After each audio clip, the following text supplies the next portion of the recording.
For those of you who don't like the heat, they have managed to corral Pearl O'Rourke, who is from Partners Healthcare in Massachusetts, who is one of my favorite speakers in the whole world. So, Pearl O'Rourke.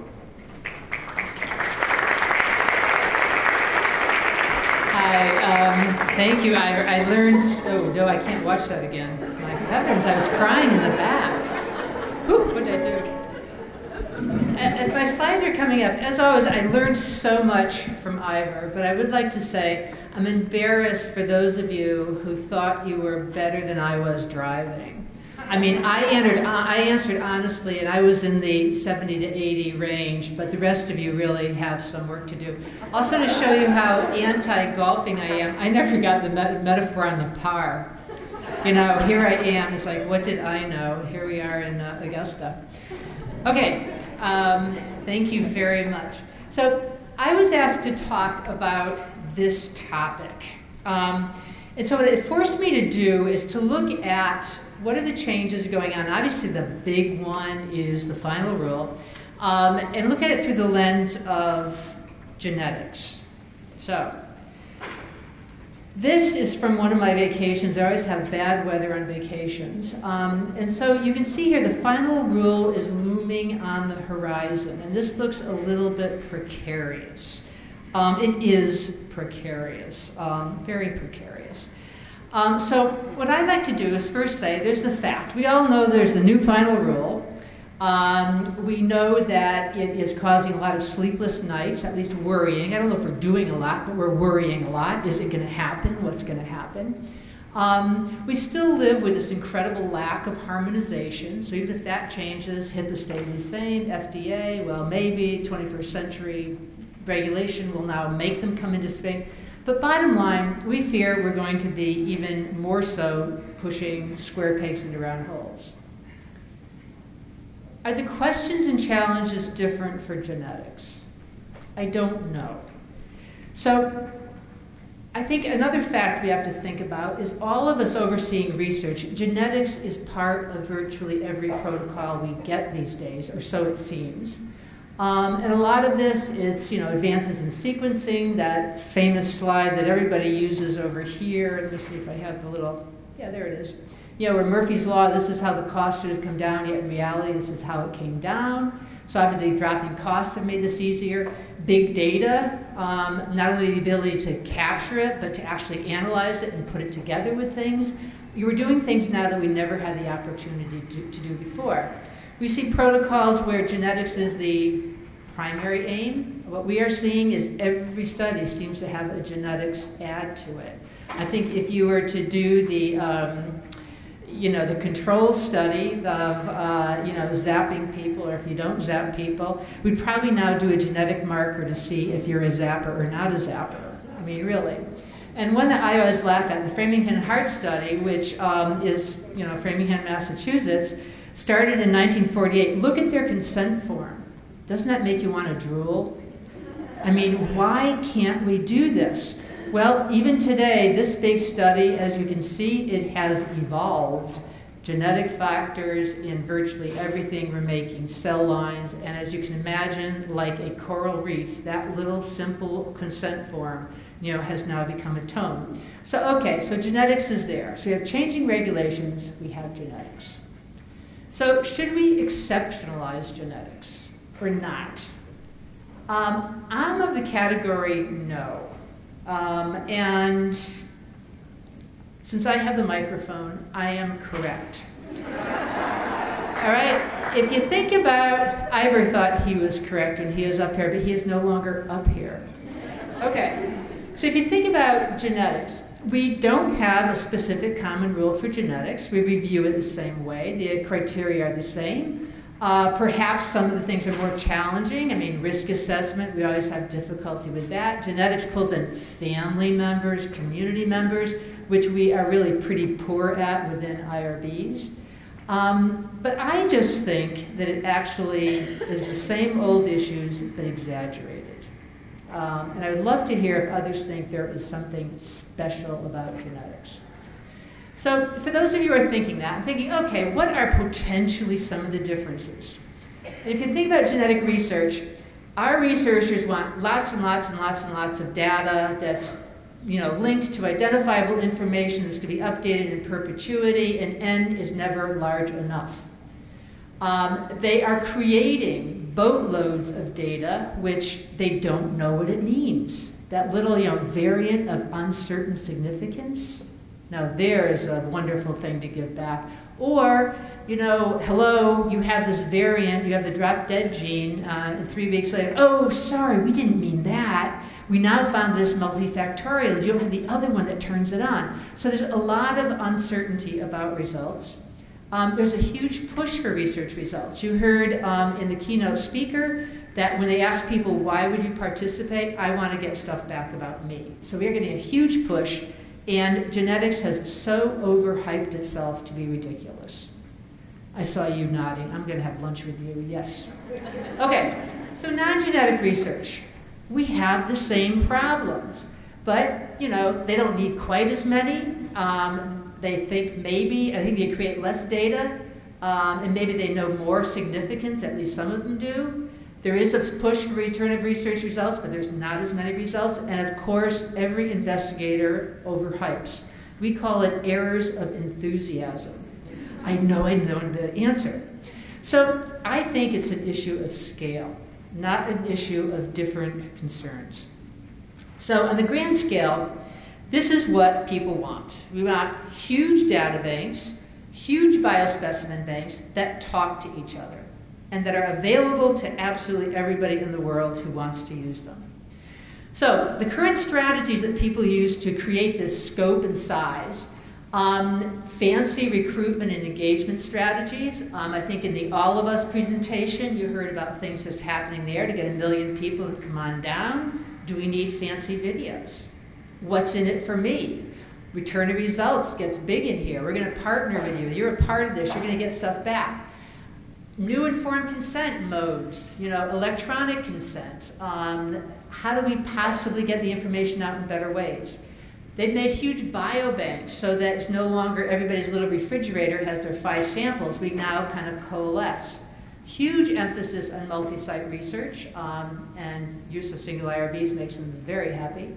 And data sharing. This is happening now, okay? And we have to deal with it. So how will the final rule impact this?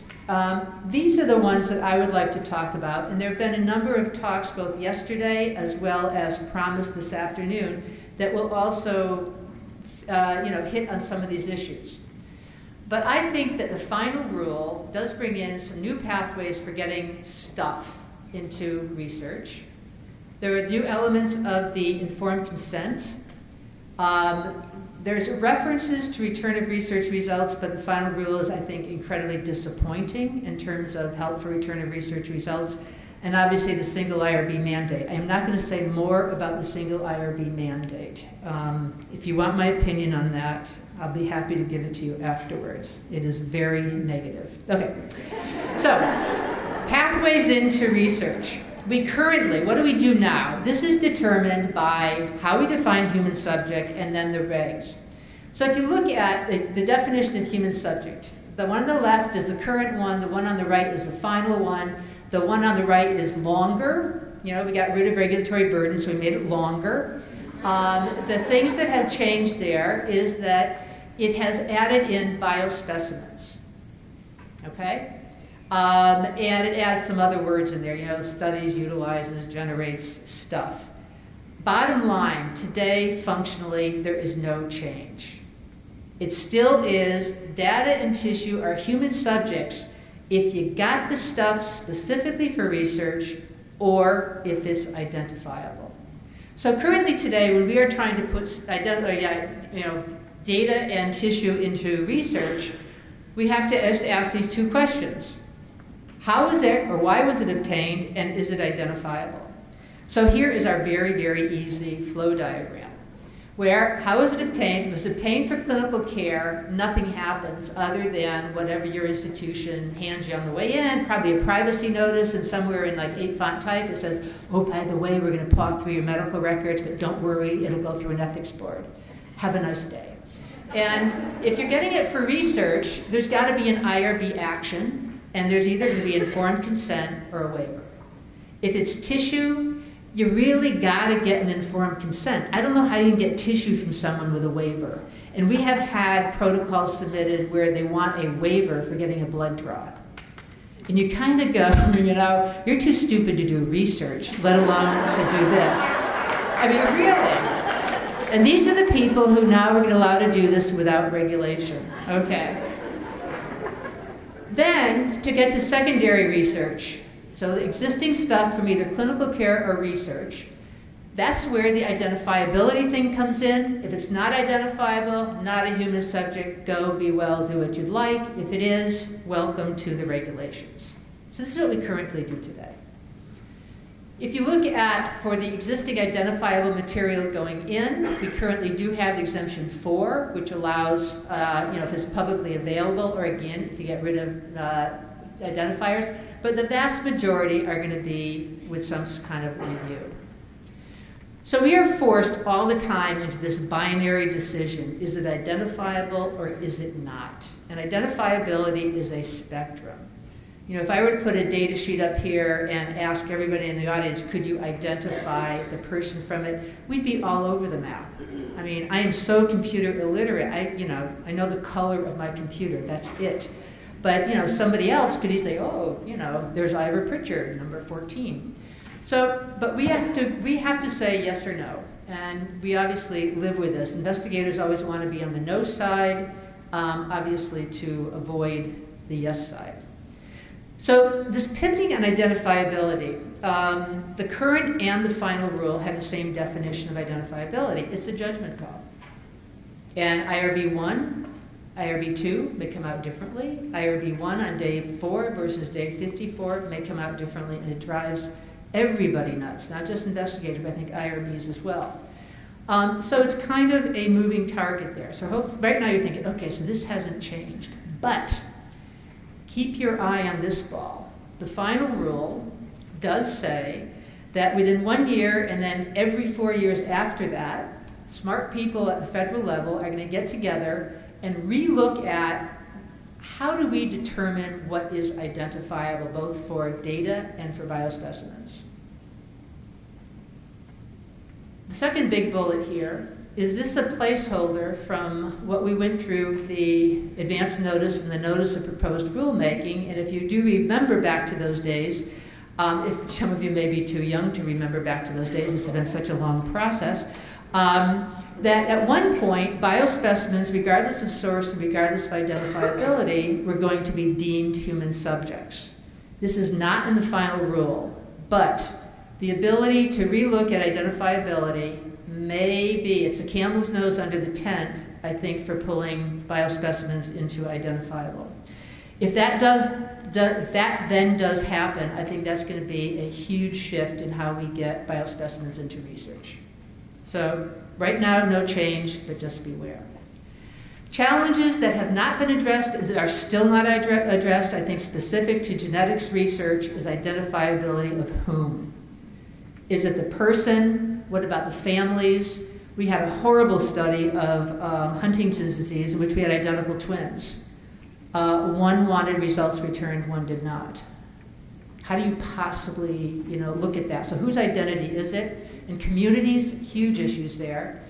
And again, as we keep de-identifying, do participants really think that that's enough? And again, I hate to get into the biospecimen versus data, but I don't think, my mother would not think that, oh, they de-identified my biospecimen, that's fine, but I don't want my data de-identified. I think people see those two as the same. Okay. So now what is the impact of the final rule in getting into secondary research? And I think Ivor's talking about this at one of the sessions today, and one of his flowcharts here also addressed this to a degree. For de-identified data in tissue, it's the same. It's not a human subject today.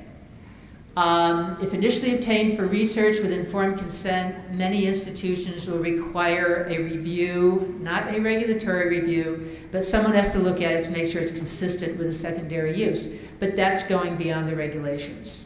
Okay, so currently not changed. What has changed are the exemptions. And I just highlighted the 3 that deal directly with genetic research. And of these, exemption 4 has been expanded. You know, the first 2 bullets here are pretty old, but look at number 3. And I'm going to ignore number 4 for the sake of this talk, but number 3 is the big puppy for genetics. Information, again, this is existing identifiable data or biospecimens existing either from clinical care or from a previous research protocol. So either one. You only need to fulfill one of these criteria. That if you have identifiable materials, you can have collection and analysis as long as it's regulated by HIPAA as either a healthcare operations or research. So if you have a HIPAA review, which is not a common rule or IRB review, this really expands the use of identifiable biospecimens. This is going to be a huge one. How many of your IRBs are your privacy boards? Okay, how many of your IRBs are not your privacy boards? Okay, and the rest, I don't know what you're doing. Okay. You may want to look into that. But, you know, now are we going to have separate, you know, the same committee, but now, oop, you're only wearing your HIPAA hat. You can only look at these things. So keep your eye on this exemption. The 2 big ones, which I think are kind of compatriots in this, are exemptions 7 and 8, both of which deal with the broad consent. And again, this is just from the regulation, but exemption 7 is for the storage, maintenance, essentially getting stuff together, putting it into some kind of a repository that could then be used for secondary research. And the broad consent, we'll talk about in a little bit more detail here. It basically says you've got this broad consent, there's got to be limited IRB review. And be careful in the rule, there's 2 kinds of limited IRB review. This one, for the broad consent, you have to make sure that the broad consent was there. A broad consent cannot be waived or altered ever, period. I mean, it's an alternative, it's not a requirement, so if you really wanted to waive it, just don't do it. Documentation or waiver of documentation of broad consent is allowable, but you have to have one or the other. And if there's been any change in the way you store and maintain the materials, you have to make sure that the provisions for privacy are still intact. So that's what that limited review is specific to this. And then exemption 8 is using materials for which you had a broad consent. So you can see how the 2 kind of fit together. And for this, in order to do this, you have to meet all of these criteria. There was broad consent, it was documented, we already did that on the other slide. There's a different limited IRB review. This one is just limited to privacy and confidentiality. And that's, so you're going to have, you know, 2 different limited IRB actions there. And return of research results is not included in the study plan. I don't know how the public will feel about that one. So the broad consent, many people hear the term broad consent and go, fantastic, it's broad, you know, let's just do it. We keep getting investigators say, why can't we just get one consent when people come into the hospital and then we can do anything we want to them? And you go, wow, you know, we do want to write that puppy, I mean, really. But anyway, so there's a lot of enthusiasm, and I think it's important to really discuss with your research community what the broad consent truly is. It is not that broad. It can be as limited as you would like it. And I'm not going to read through these, but just realize that there's a lot of conditions you can put on broad consent. And in fact, your regular broad, small b, not capital B, broad consent through regular IRB review actually may be, in fact, functionally more broad. The kicker with the broad consent is the fact that, the last bullet, if a person says no to broad consent, you cannot then waive consent in the future. So if Ivor is given a broad consent, he says, oh no, no way, I don't want to do that, we cannot then get access to his identifiable materials that were described in that broad consent through a waiver. Just can't do it. So as a result, you're going to have to track that. We're going to have in our system, Ivor Pritchard said no, so that when the other investigator who comes in and wants access to those same materials, but is just coming in through a regular IRB action and asks for a waiver, we know that we can't give him or her Ivor's specimens. Huge issue. So the tracking broad consent will be a big thing to consider. Who was asked, how, who refused, what subcategory of biospecimens was this for? Was it just for his psychiatric disease, which I'm sure is a very, robust set of records? Or, was it for his infectious diseases, which are also large, I'm sure. But you can see how you start getting very, very confused of, oh no, that broad consent was just for the psychiatric records. So I can waive consent for everything else. Very difficult. Excuse me. So going back to our existing way of getting stuff in, everybody has their flowcharts because it's just been so much fun. This is the way it looks now.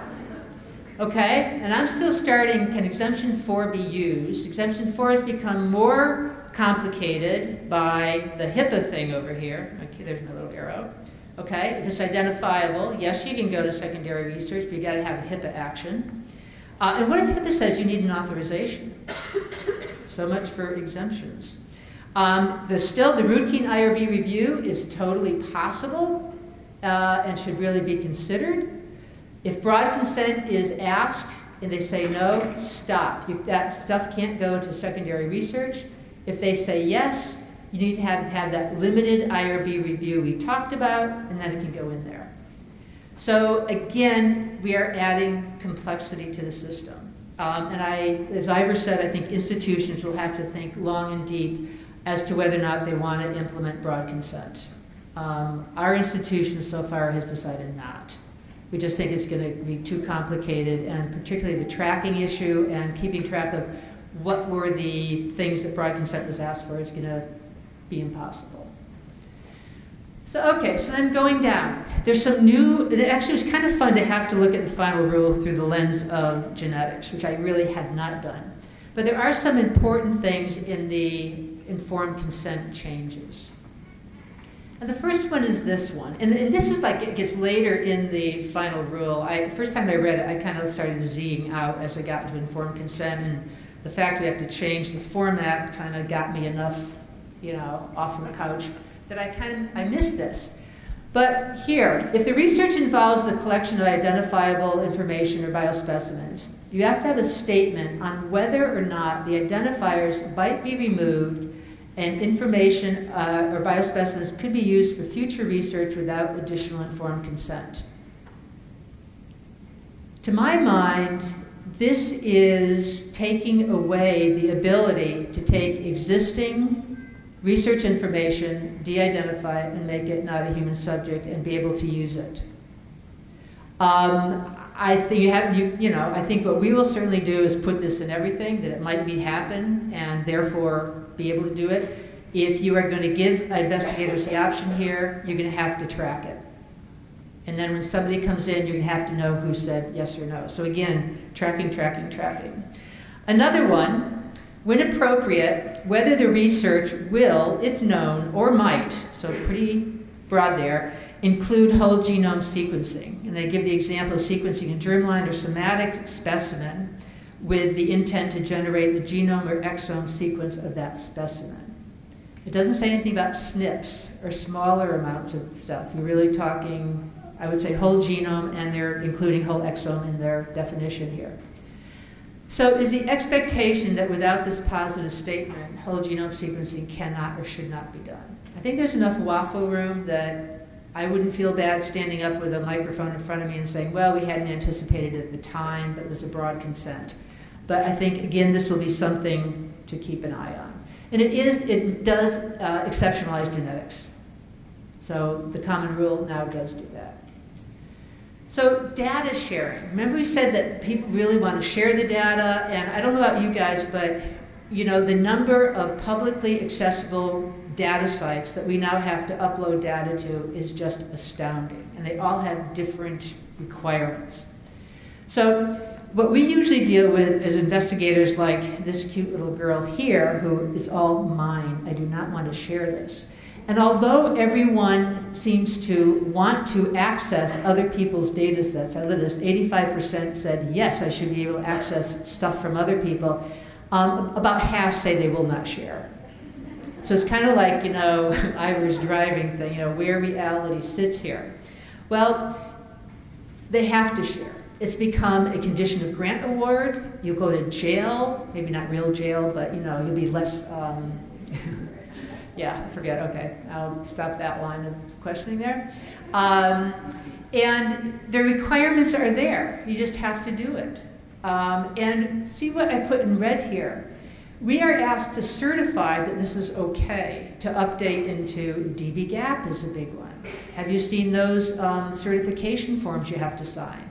The IRB, we certainly look at them, then cough them up to our institutional official, but we make the read whether or not the potential use is consistent with the informed consent form.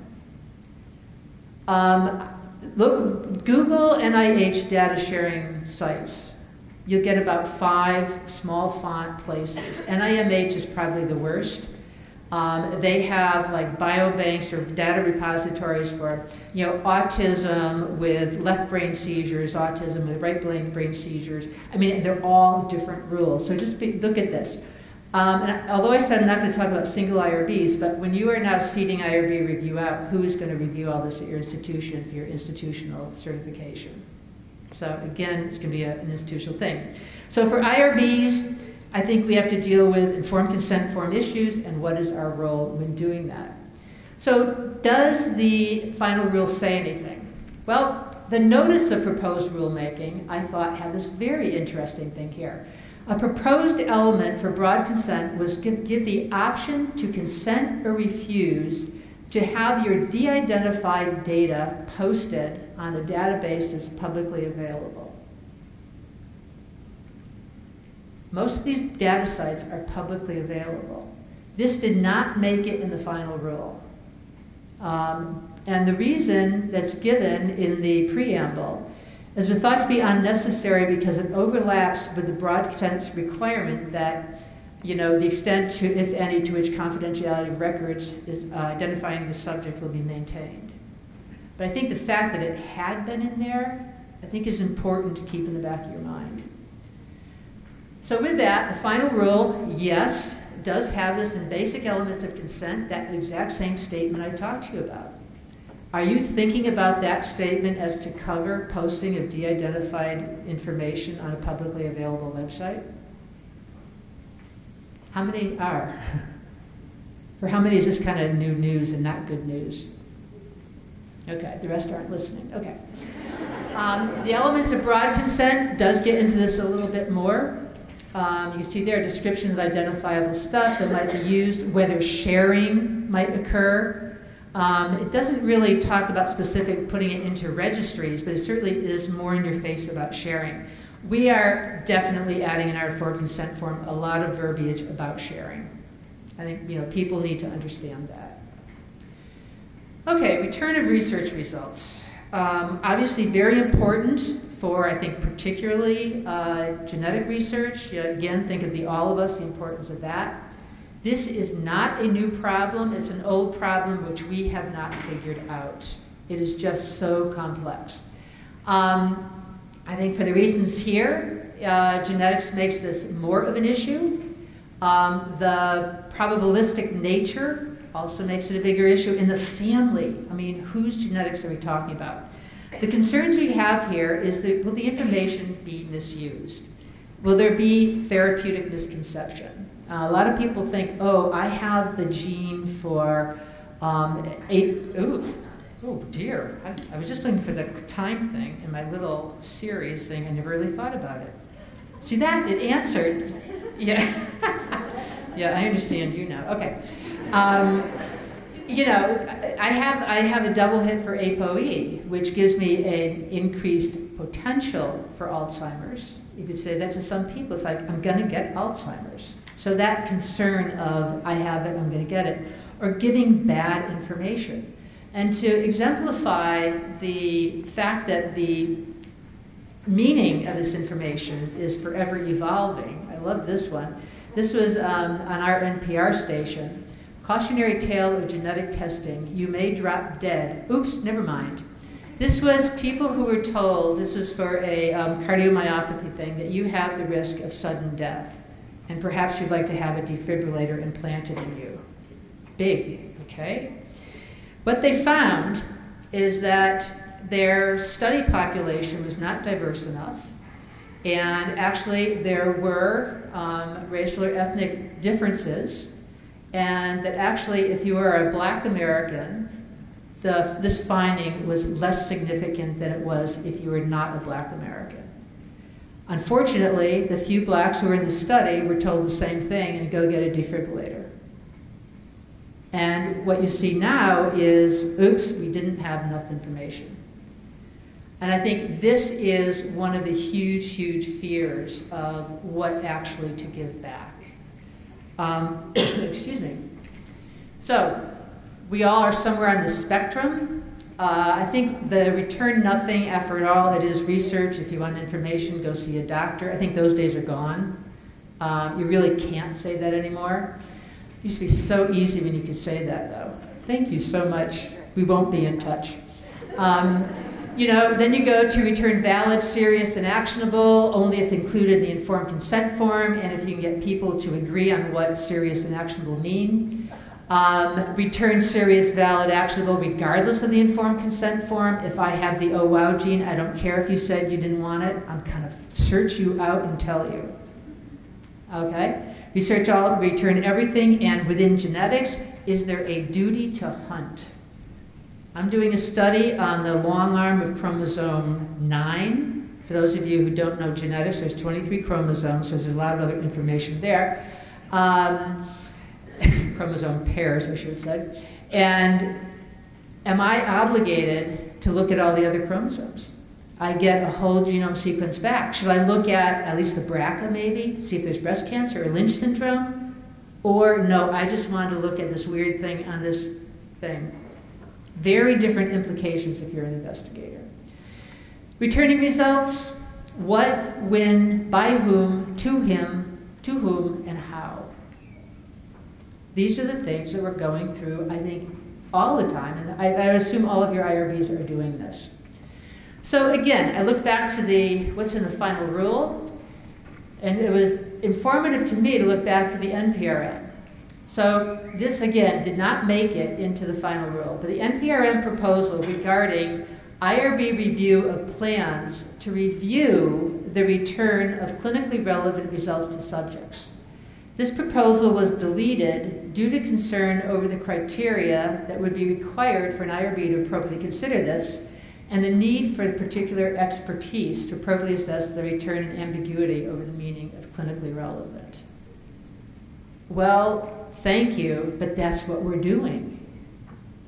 You know? So I thought, well, so I think it was good that it was noted. There is nothing in the final rule that, you know, I think helps us with this huge challenge.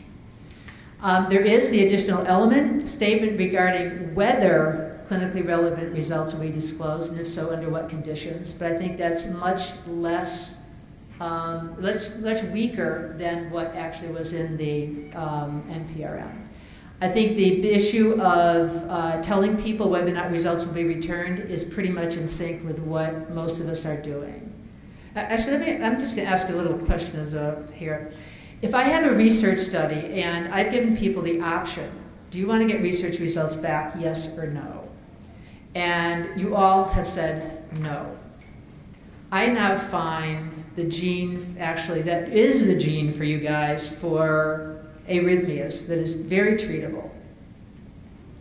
Do I, as an investigator, would you as an IRB have the right to contact you and say, we know you said no, but you didn't know about this?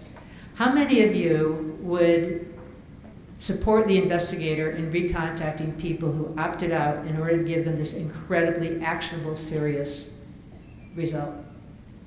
Anybody? Got a couple? Okay. How many would not? Okay. Why do we ask? Why do we give that option? We are going way in the direction of, we do not plan to give a lot of research results back. If we find something, you are going to be contacted. Don't get yourself in that position of making a promise you're not going to keep. So anyway, just that. Okay, and then for the exemptions, again here, there are things that are sort of against returning research results. Unless, as you can see there, if there's legal requirements to return or whatever. But I do not think the final rule helps a whole lot with the return of research results, and I hope that this is going to be an area for maybe more consideration. HIPAA, I had to put this in just because it's not just the final rule, you know, the changing regulatory environment, there's other things to consider. And for return of research results, and actually across the board for all of this research, HIPAA has to be considered. Remember that HIPAA does not cover tissue. A hunk of tissue is not covered by HIPAA. If it's identifiable, it's the data that is covered by HIPAA. HIPAA does not consider genetic information identifiable, but it does consider it health information. Okay, but your whole genome sequence is not identifiable by HIPAA. And important for return of research results is HIPAA addresses access to one's protected health information. And here is one of the big problems. HIPAA versus CLIA. You know, CLIA is the Clinical Labs Improvement Act. And you can see here there's a poor little maiden. Can I return that result? And you're between these two federal powerhouses. Between you and me, I'd rather go to CLIA jail than HIPAA jail. But anyway. So the difference is, they come out of different offices. HIPAA comes out of the Office of Civil Rights. CLIA comes out of the CMS. HIPAA says that an individual has the right to access their protected health information that is in a designated record set, which is a federal thing. For the sake of this, you just need to realize that if you're a lab in a HIPAA-covered entity, your data is likely in a designated record set. So per HIPAA, if you're a lab in a HIPAA-covered entity, that person has the right to access that information. CLIA. Research labs without CLIA certification may not return results for, and the quotes are what's in the regs, diagnosis, prevention, treatment, etc. And there are also some state laws that prohibit. CLIA has been on record as saying, I have a lab, it is not CLIA approved, and I have found a variant which really does need some follow-up.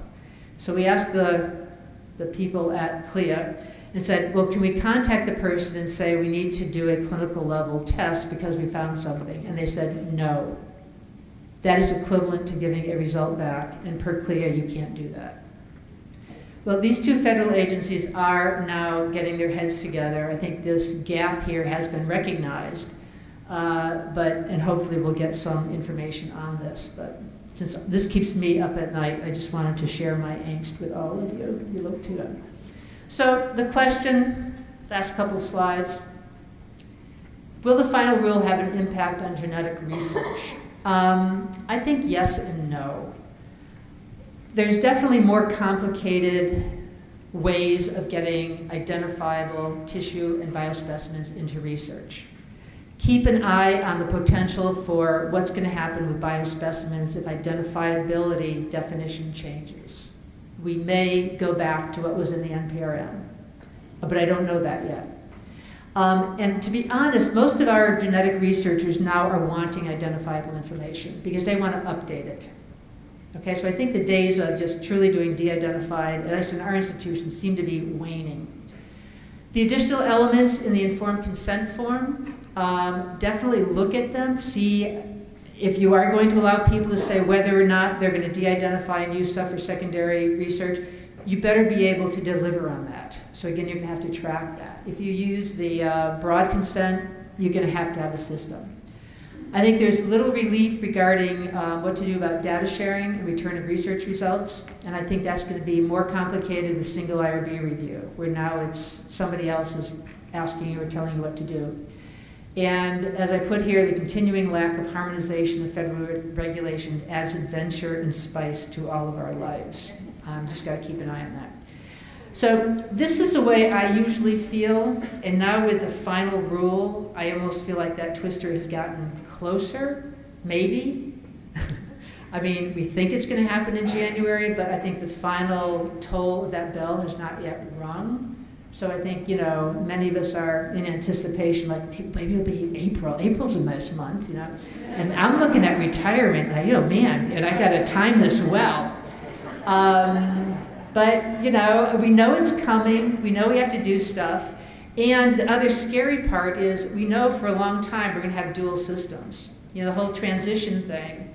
You know, you're going to have protocols that are approved before the date of the final rule.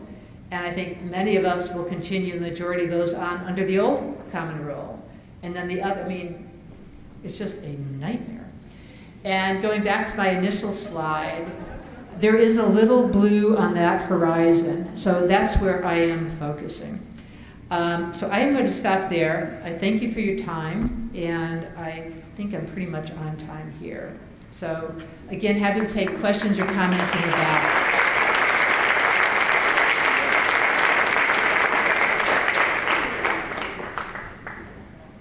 I think there's